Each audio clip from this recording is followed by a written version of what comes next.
dari sekedar perseteruan atau perbedaan politis sampai kepada akidah. Apa akidahnya?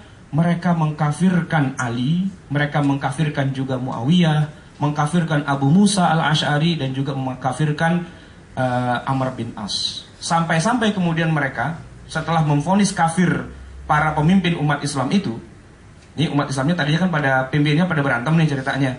Nah, dia nggak setuju, kemudian dia keluar, kemudian dia kafirkan semua. Kekafiran yang mereka voniskan itu kemudian diteruskan dengan sebuah aksi. Percuma kalau cuma bilang kafir doang, harus ada aksinya. Kenapa? Orang kalau kafir itu namanya dari Islam ke kafir itu namanya murtad. Kalau murtad tuh halal darahnya. Maka mereka mengirim 3 orang pembunuh. Satu kepada Muawiyah untuk dibunuh, tapi ternyata meleset. Yang kedua kepada Amr bin As, dan juga meleset juga. Kebetulan Amr bin As hari itu rada-rada malas bangun subuh kayaknya gitu. Jadi begitu mau dihantam yang jadi imam di Mesir itu, ternyata imamnya bukannya Amr bin As gitu. Cuma ini Ali bin Abi Thalib. Ketika beliau di Kufah itu subuh-subuh berangkat ke masjid, di tengah jalan itu ditancap dengan khanjar atau dengan belati oleh Ibnu Muljam, dan 2 hari kemudian Ali wafat gitu. Nah, itu sejarahnya takfir seperti itu. Dan mereka kemudian jumlahnya cukup banyak, sampai ada 12.000 orang. 12.000 orang. Tapi ketika Ali terbunuh itu sebenarnya yang membunuh itu tinggal sisa-sisanya saja. Sebab sebelumnya yang 12.000 orang itu justru memang sudah ditumpas oleh Ali bin Abi Thalib. Ditumpas, diperangi sampai habis kocar-kacir, sisa-sisanya itu yang kemudian membunuh Ali bin Abi Thalib. Itu kisah tentang takfir. Jadi mereka mengkafirkan semua orang yang berbeda pendapat dengan dia, termasuk mengkafirkan orang yang tidak mengkafirkan orang yang mereka kafirkan. Gimana tuh maksudnya? Jadi gini, saya nuduh satu orang kafir, misalnya ya, ente tuh kafir gitu. Terus orang lain itu harus setuju juga dengan apa yang saya tuduhkan. Kalau ente nggak bilang dia kafir, berarti ente kafir juga gitu. Segitunya. Jadi cuci gudang lah kafir itu ceritanya. Murah meriah ya, semua orang kena hadiah kafir gitu. Walaupun cuman urusan sepele gitu. Jadi kalau cara kita lagi naik motor diserempet sama tukang mikrolet, dikatain kafir lu. Kayak gitu kira-kira. Jadi kayaknya dia dong yang punya Islam itu, yang lain semua kafir. Jadi seluruh sahabat Nabi itu dibilang kafir. Sudah ada, dan jumlah pemeluknya sampai 12.000 orang, tapi ditumpas oleh Ali bin Abi Thalib. Walaupun kemudian Ali bin Abi Thalib pun juga dibunuh oleh sisa-sisa kader mereka. Itu yang pertama kisahnya. Nah, saya loncat ke 14 abad kemudian di tahun 70-an. Ketika rezim Jamal Abdel Nasser di Mesir itu sedang berkuasa dan dia memusuhi semua gerakan Islam, semua kalangan gerakan Islam itu masuk penjara semua. Nah, salah satu di antara yang di penjara itu ada seorang mahasiswa dari kota Asyut, namanya Ahmad Syukri Mustafa. Ahmad Syukri Mustafa itu S1, Fakultas Pertanian. Jadi dia bukan dari Al-Azhar, Fakultas Pertanian. Cara kita IPB lah gitu kira-kira. Nah, itu dia ikut digebukin juga di penjara dan sebagainya. Begitu dia keluar, dia membangun jaringan dengan teman-temannya dan mengambil pemikiran dari Khawarij tadi itu. Dia langsung keluarkan vonis, Jamal Abdel Nasser itu kafir. Pemerintah Mesir itu kafir semua. Dan rakyat Mesir yang tidak mau mendukung perjuangan mereka juga orang kafir. Maka gerakan mereka itu kemudian disebut dengan nama Jama'atut Takfir. Jamaah yang punya visi dan misinya adalah mengkafir-kafirkan orang. Dan kemudian ada lagi visi yang keduanya adalah hijrah. Yang mereka maksud hijrah itu adalah bukan, kalau zaman Nabi kan hijrah dari Mekah ke Madinah. Nah, yang mereka maksud dengan hijrah itu adalah orang yang tidak ikut kelompok mereka direkrut agar bisa masuk ke dalam kelompok mereka, dan itu disebut dengan istilah hijrah. Maka nama resminya itu Jama'atut Takfir wal Hijrah. Ada berikutnya, mereka dapat dukungan juga dari sesama rekan mereka namanya Jama'atul Jihad. Sehingga sering digabungkan ketiga nama itu, Jama'atut Takfir wal Hijrah wal Jihad gitu. Tapi karena mereka anak muda dan di Mesir itu banyak ulama, banyak kiai, termasuk ada Dr. Yusuf Qaradawi pada saat itu dan sebagainya, mereka dinasehatin. Kalau yang nasehatin ulama ternyata mereka nyambung juga. Nah, terakhir di dalam fikih jihad, Dr. Yusuf Qaradawi menceritakan bahwa harakatu al-hijrah, harakatu takfir wal hijrah itu kemudian akhirnya mereka kembali ke jalan yang benar. Ya, mereka kemudian menerbitkan sebuah buku yang harus diwajib dibaca oleh semua kadernya, judulnya Al-Mafahim As-Sahihah, bagaimana gitu nama judul. 12 seri untuk mengoreksi semua pemikiran yang pernah mereka lakukan sebelumnya, mengkafir-kafirkan. Itu kemudian dibilang nggak jadi kafir, ya udah Islam lagi lah mereka semua gitu. Dikoreksi semua pendapat mereka, yang koreksi adalah pimpinannya sendiri. Jadi akhirnya Jama'atul Takfir wal Hijrah ini kemudian boleh dibilang kembalilah ke jalan yang benar setelah dinasehati oleh banyak para ulama, termasuk diantaranya Dr. Yusuf Al-Qardawi dan yang lain-lain. Di Mesir kan banyak ulama, Al-Azhar dan seterusnya gitu. Tapi ada tapinya. Ketika yang bikin gara-gara jamaah takfir itu udah pada taubat, di Indonesia pahamnya malah berkembang gitu, mengkafir-kafirkan gitu. Itu gurunya di sana udah pada taubat, muridnya di sini yang kemudian muncul gitu. Dan bukan hanya NII, di tahun 70-an itu juga muncul yang namanya jamaah yang di Kediri itu Islam Jamaah gitu, oleh Nur Hasan Ubaidah. Nah itu sama, mentakfir juga. Orang yang tidak ikut jamaahnya dia kafir. Nah dan kemudian mereka luar biasa, mirip-mirip dengan NII tapi nggak mau mendirikan negara Islam. Cuma perjamaah dan pertakfirannya itu ada. Waktu tahun 70-an itu hampir banyak artis-artis ibu kota itu yang ikut ke sana banyak. Ada Benyamin Sueb, ada Ida Royani, ada Kenan, Debbie Nasution dan sebagainya. Itu pada Ahmad Albar itu pada ikut baiat dengan Islam Jamaah itu, yang kemudian berubah menjadi Lemkari, kemudian sekarang berubah jadi LDII. Nah gitu. Tapi apakah sekarang LDII sudah berubah? Nah itu kayaknya sih sudah banyak mengalami perubahan. Tapi di zaman bosnya, pimpinan tertingginya Nur Hasan Ubaidah, orang yang tidak baiat kepada mereka kafir, keluar dari agama Islam.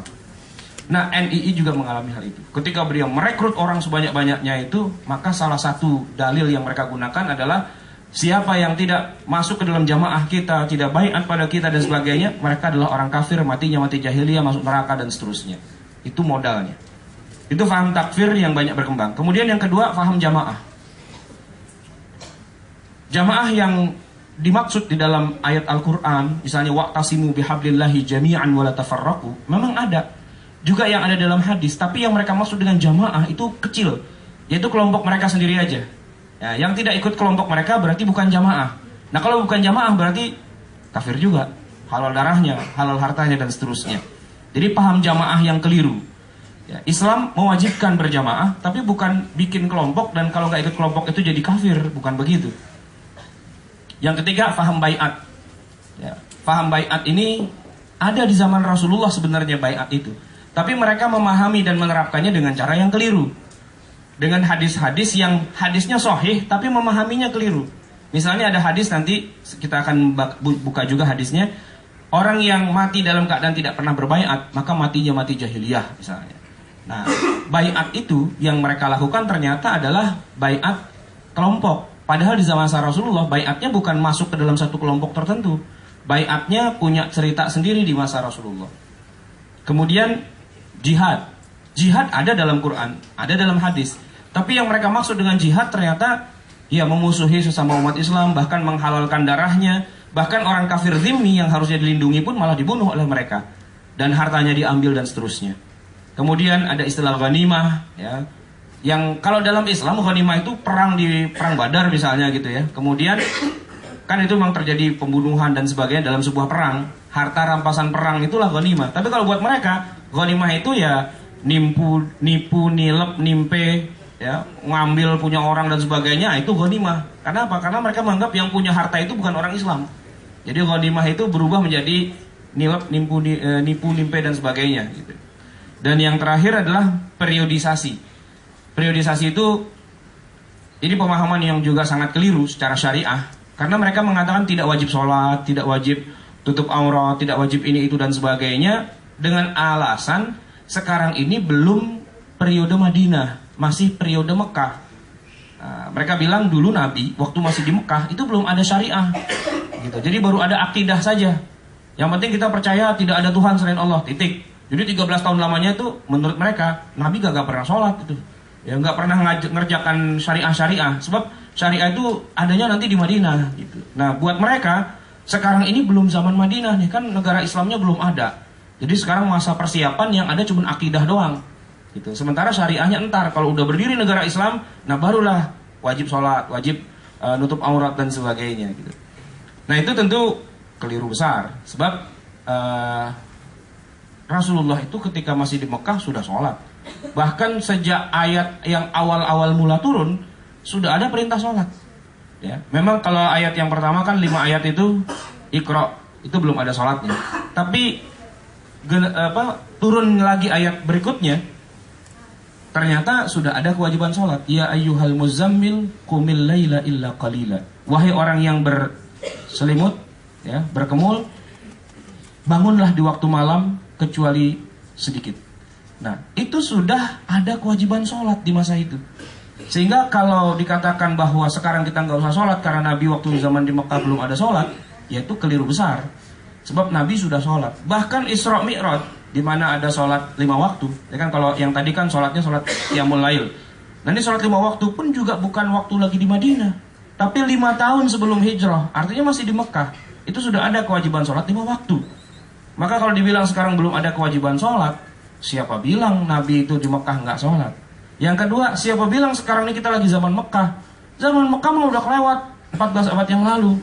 Ya, zaman Madinah juga udah lewat 14 abad yang lalu. Sekarang zaman Indonesia ini, ya, syariat kita sudah lengkap, sudah sempurna, sudah paripurna, dan apa yang Rasulullah tinggalkan itulah yang harus kita kerjakan sekarang. Nggak ada lagi periode-periodean seperti itu. Semuanya sudah wajib untuk dikerjakan. Gitu. Sedangkan periode itu, kalaupun kita mau ambil pelajarannya lebih kepada teknik atau taktik dalam berharokah. Tapi kalau syariatnya ya sudah wajib semuanya. Sebab kalau dibilang belum wajib, enak juga kita.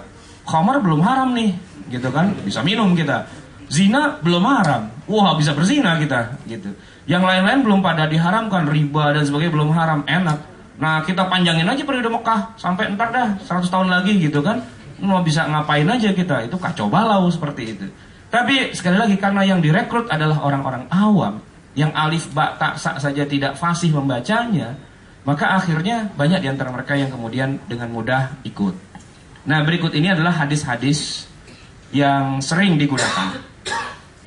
Misalnya bunyinya begini, alaikum bil jamaah, hendaklah kalian berjamaah, wa iyyakum wal furqah, dan janganlah bercerai-berai. Fa inna syaitana ma'al wahidi wa huwa minal itsnaini ab'ad. Karena setan bersama orang yang sendirian dan dengan 2 orang itu lebih jauh. Kata-kata alaikum bil jamaah itu sabdanya Rasulullah. Kita wajib berjamaah. Cuman masalahnya, yang dimaksud dengan berjamaah itu gimana sih? Apakah saya harus memilih di antara begitu banyak kelompok umat Islam untuk masuk ke dalam jamaah itu agar saya menjalankan hadis ini? Jawabannya tidak. Kenapa? Sebab di zaman Rasulullah tidak ada kelompok-kelompok seperti yang ada zaman sekarang. Salafi, Hizbut Tahrir, Ikhwan, ada ratusan, ada ribuan lagi. Apakah sebagai seorang muslim saya wajib masuk ke salah satu kelompok-kelompok itu? Tidak jawabannya. Kenapa? Karena itu cuma kelompok, itu cuma firaq, gitu. Lah jamaahnya adalah seluruh umat Islam yang ada di dunia ini, itulah jamaah, jamaatul muslimin. Artinya saya harus berada di tengah-tengah mereka. Iya. Saya tidak boleh keluar dari jamaatul muslimin, artinya saya nggak boleh keluar dari agama Islam. Iya. Keluar dari jamaah Islam itu maksudnya keluar dari kumpulannya umat Islam, bukan secara geografis ya, tapi secara akidah. Keluar dari jamaah maksudnya keluar dari agama Islam. Gitu maksudnya yang disabdakan oleh Rasulullah. Tapi diselewengkan dan diputar balik sehingga menjadi sebuah pemahaman bahwa hadis ini mewajibkan kita untuk berjamaah dalam arti masuk dalam kelompok